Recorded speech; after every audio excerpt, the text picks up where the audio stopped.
Well, Arizona has a unique law that allows citizens to make donations into a scholarship fund and they get a tax credit. Now, parents who qualified for those scholarships are free to use them at religious schools. And opponents like the ACLU said that was an unconstitutional mix of government through those tax credits and religion. Well, the man who helped draft that law in Arizona is now a congressman here in Washington, Republican Trent. Many donors that give to these scholarship funds do this because they want to make a difference in a child's life.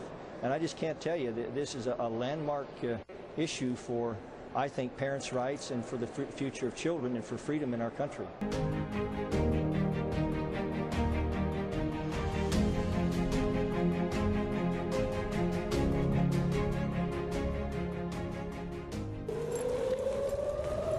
Israelis running for shelter in Tel Aviv and Jerusalem.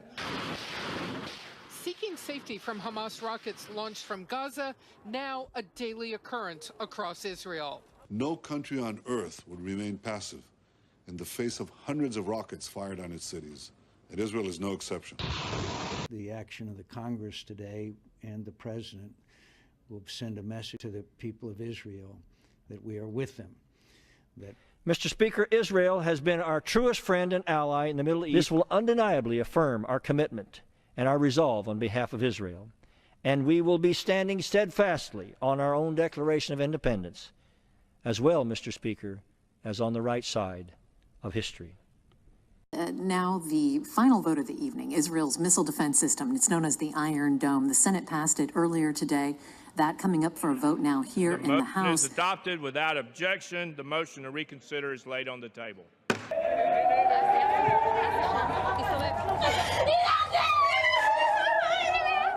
Over the past 11 years, more than 15,000 rockets and mortars have been fired at Israel by Hezbollah in Lebanon and by Hamas in the Gaza Strip.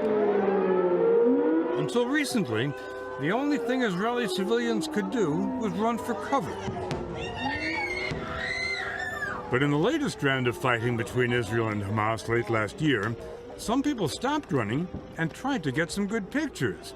Because this time, when Hamas fired rockets from Gaza at Israeli cities, Iron Dome fired missiles to intercept them in the sky before they could do any damage on the ground.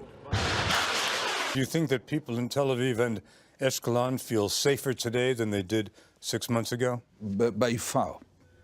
Ehud Barak is a legendary Israeli commander and general and Israel's defense minister.